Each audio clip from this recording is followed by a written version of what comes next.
जामवंत जी की बातों का हनुमान जी पर ऐसा असर हुआ, ऐसा असर हुआ, ऐसा असर हुआ। विशालकाय स्वरूप हनुमान जी महाराज ने बनाया। एक छलांग लगा करके एक पर्वत के ऊपर जाकर के खड़े हुए और जय श्री राम कह करके हनुमान जी महाराज ने वायु के वेग से लंका की यात्रा प्रारंभ कर दी। और जब हनुमान जी महाराज ने लंका की यात्रा प्रारंभ की, उस समय हनुमान जी महाराज चले जा रहे हैं वायु के वेग से। मार्ग पर आने वाले हर बाधाओं को पार करते हुए, सिंहनाद करते हुए, बल पूर्वक हनुमान जी महाराज वायु के वेग से लंका के लिए प्रस्थान कर रहे हैं। जब हनुमान जी महाराज कुछ दूर पहुंचे तो यहाँ समुद्र के भीतर से मैनाक नाम का पर्वत बाहर निकला है। मैनाक कौन? मैनाक पर्वत समुद्र के भीतर रहता है। समुद्र देव ने मैनाक से कहा कि आज हनुमान जी जा रहे हैं। हनुमान जी कौन है? हनुमान जी पवन तनय हैं, पवन पुत्र हैं। और यदि आज आपको पवन देव के ऋण को चुकाना है तो सही समय है, निकलिए बाहर और हनुमान जी की सहायता कीजिए। मैनाक पर्वत समुद्र से बाहर निकले और बाहर निकल करके हनुमान जी महाराज से निवेदन किया कि हे हनुमंत, थोड़ी देर आप मेरे ऊपर रुक करके विश्राम कर लें, कुछ फल फूल इत्यादि ग्रहण कर लें, भूख प्यास मिटा लें। हनुमान जी महाराज ने प्रणाम किया और कहा कि मैं आपको प्रणाम करता हूं, आपकी सेवा भी स्वीकार है, लेकिन अभी नहीं। राम काज कीने बिनु मोहि कहां विश्राम। जब तक राम जी का काम पूरा नहीं करता तब तक विश्राम की कोई गुंजाइश नहीं, विश्राम नहीं कर सकता। लौट के आके विश्राम करूंगा। ये जो मैनाक पर्वत है, एक समय की बात है, कथा आती है ग्रंथों में कि एक समय ये जो पर्वत थे बड़े बड़े, ये पर्वत उठ करके कहीं पर भी जाकर के गिर जाते थे। एक प्रकार से कहें उड़ करके। ये सुनने में अटपटा लगता है, लेकिन पर्वत इनमें ये शक्ति थी कि उड़ करके किसी भी गांव पर जाकर के गिर जाते थे और जहां गिरे वो समाप्त। इंद्र ने ये देखा तो इंद्र को क्रोध आया, तो इंद्र ने ठान लिया पर्वतों को समाप्त कर दूंगा। तब ये जो मैनाक नाम के पर्वत हैं, इनको पवन देव मतलब वायु, पवन देव ने उड़ा करके समुद्र के भीतर ला करके छोड़ दिया और इनकी रक्षा की इंद्र के क्रोध से। तो आज समुद्र ने वही याद दिलाया है कि हनुमान जी पवन पुत्र हैं, वायु पुत्र हैं, पवन तनय हैं। तो पवन देव, वायु देव के यदि ऋण को आज आपको चुकाना है तो आप हनुमान जी की सेवा कर दें, सहायता कर दें। तो मैनाक निकल करके बाहर आए हैं इस भाव से कि मैं अपने ऋण को हनुमान की सेवा करके चुकाऊंगा।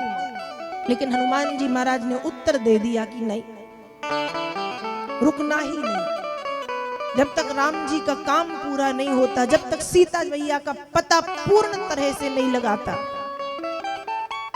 मैं विश्राम नहीं करूंगा। ना कुछ खाऊंगा ना पीऊंगा, मैं विश्राम नहीं करूंगा। मैनाक को प्रणाम किया और हनुमान जी महाराज ने पुनः चलना प्रारंभ कर दिया। और गोस्वामी जी मानस में लिख रहे, जात पवन सुत देवन देखा, जात पवन सुत देवन देखा, जाने कह बल बुद्धि विशेषा, जाने कह बल बुद्धि विशेषा, सुरसा नाम अहिन के माता, सुरसा नाम अहिन के माता, पठिन आई कही नहीं बाता, पठिन आई कही के माता, आज सुरन मोहि दीन आहारा, आज सुरन मोहि दीन आहारा, आज सुरन मोहि दीन आहारा, आज सुरन मोहि दीन आहारा, सुनत बचन कह पवन कुमारा, सुनत वचन कह पवन कुमारा, राम काज करी फिर मैं आवूं,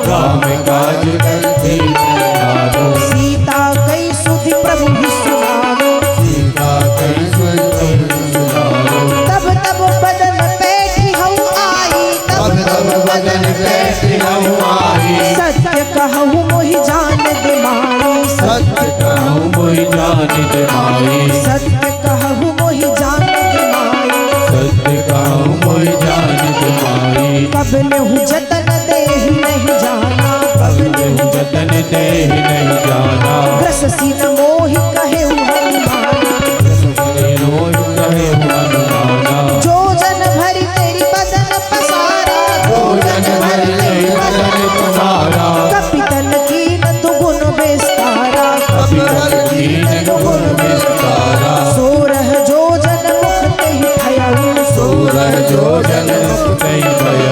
तुरत पवन सुत बत्तीस भयउ, तुरत पवन सुत बत्तीस भयउ। जस जस सुरसा बदन बढ़ावा, जस जस सुरसा बदन बढ़ावा। तासु दून कपि रूप दिखावा, तासु रूप अति रूप दिखावा। सत जो जन तेहि आनन कीना, सत जो जन तुहि आनन कीना। अति लघु रूप पवन सुत लीना, अति लघु रूप पवन सुत लीना।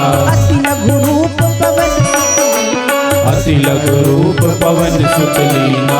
अति लघु रूप पवन सुत लीना। यहाँ पर हनुमान जी महाराज मैनाक को प्रणाम करके जब आगे बढ़े हैं, मैनाक को प्रणाम करके जब हनुमान जी महाराज आगे बढ़े तो देवताओं ने हनुमान जी महाराज के बल और बुद्धि की परीक्षा लेने के लिए देवताओं की माता सुरसा को भेजा। किन्हें भेजा है? सुरसा। कि ये जा तो रहे हैं राम जी का काम करने, लेकिन ये बलवान बस है या बुद्धिवान भी है? बलवान बस है या इनके पास बुद्धि भी है, ज्ञान भी है? इनको कहते तो हैं ज्ञानी नाम अग्रगण्यम, ज्ञानियों में अग्रगण्य, ज्ञानियों में सर्वश्रेष्ठ, परम बुद्धिमान, परम बुद्धिशाली, शक्तिशाली, विज्ञान ज्ञान को, ज्ञान विज्ञान को जानने वाले। तो आज इनके ज्ञान की परीक्षा होनी चाहिए। बल की परीक्षा तो ठीक है, इनके ज्ञान की परीक्षा, क्योंकि जहां पर ये जा रहे हैं वहां इन्हें बल के साथ ज्ञान की भी जरूरत पड़ेगी। तो देवताओं ने किसको भेज दिया? सुरसा को। अब सुरसा देवताओं की जो माता है वो राक्षसी का रूप धारण करके समुद्र से बाहर निकली और बड़ा भारी मुंह खोला और हनुमान जी महाराज से कह रही हैं कि आज भगवान मेरे ऊपर प्रसन्न है और भगवान ने मेरे लिए आहार भेजा है, भोजन भेजा, खा जाऊंगी बंदर तुझे और तुझे खा करके अपनी क्षुधा, अपनी भूख मिटाऊंगी, अपनी भूख मिटाऊंगी। अब हनुमान जी महाराज ने कहा माता अभी मुझे जाने दो, मैं राम जी का काम कराऊं, जैसे ही राम जी का काम करके लौटूंगा माँ मुझे खा लेना, पर अभी मुझे जाने दो। सुरसा मानने को तैयार नहीं। सुरसा क्यों माने? ज्ञान की परीक्षा लेने आई है। सुरसा मानने को तैयार नहीं। सुरसा ने अपना मुख खोला, सुरसा ने अपना मुख खोला कि मैं खा जाऊंगी। हनुमान जी महाराज जितना मुख वो खोले उससे दुगने, और देखते ही देखते देखते ही देखते सुरसा ने 100 योजन का मुंह खोला। कितना बड़ा मुंह खोला? 100 योजन का। अब जब 100 योजन का मुंह खोला तो हनुमान जी महाराज ने कहा इन्होंने 100 खोला, इससे बड़ा मैं बनता हूं तो आधा राम जी के पास आधा सीता जी के पास पहुंच जाऊंगा और काम किसी का नहीं होगा, समय दूसरा बर्बाद होगा। इसलिए हनुमान जी महाराज ने यहाँ अपनी बुद्धि मानी दिखाई है। हनुमान जी महाराज छोटे से हो गए, बिल्कुल छोटे से, छोटा सा रूप बना के हनुमान जी महाराज सुरसा के मुख में प्रवेश कर गए, क्योंकि सुरसा ने कहा था कि मेरे मुख में प्रवेश करके निकल आओ तो जाने दूंगी। हनुमान जी महाराज छोटे से बने और छोटे से बनकर के सुरसा के मुख में प्रवेश कर गए। जब तक सुरसा मुंह बंद करती है, अब इतना बड़ा मुंह खुला है 100 योजन का, तो बंद करने में समय तो लगेगा, लगेगा या नहीं लगेगा? बिल्कुल लगेगा। तो हनुमान जी महाराज मुख के अंदर गए, पेट में पहुंचे, सुरसा के सब देखा उनने, पूरा पेट का सिस्टम कैसा चल रहा है सब चेक किया, और चेक एक करके श्री हनुमान जी महाराज बाहर, यहाँ घूम फिर के देख दाख के बाहर निकल आए। सुरसा मुंह ही बंद नहीं कर पाई। अब 100 योजन का मुंह खुला है, बंद करने में धीरे धीरे धीरे धीरे धीरे बंद करने में समय लगेगा। इतने में मुंह में घूम घाम के हनुमान जी महाराज बाहर आकर के खड़े हो गए। और जैसे ही बाहर आकर के खड़े हुए, सुरसा ने हनुमान जी महाराज से कहा कि आप परीक्षा में सफल हुए हैं, आप परीक्षा में सफल हुए हैं, इसलिए पुत्र मैं तुम्हें ये आशीर्वाद देती हूँ, मैं तुम्हें ये आशीर्वाद देती हूँ। राम काज सब करिहु तुम बल बुद्धि निधान, आशीष दे गई सो हरसी चले हनुमान। सुरसा मैया ने श्री हनुमान जी महाराज को आशीर्वाद प्रदान किया है। क्या दे दिया? आशीर्वाद। व्यक्ति कितना भी बड़ा क्यों ना हो, उसे अपनी विनम्रता, अपना विनय, अपनी सरलता, अपनी सहजता नहीं छोड़नी चाहिए। जो व्यक्ति जितना विनम्र होता है उसे लोग उतना ही आशीर्वाद प्रदान करते हैं। और दुनिया में आशीर्वाद से बड़ा कोई धन नहीं है, आशीर्वाद से बड़ी कोई पूंजी नहीं है।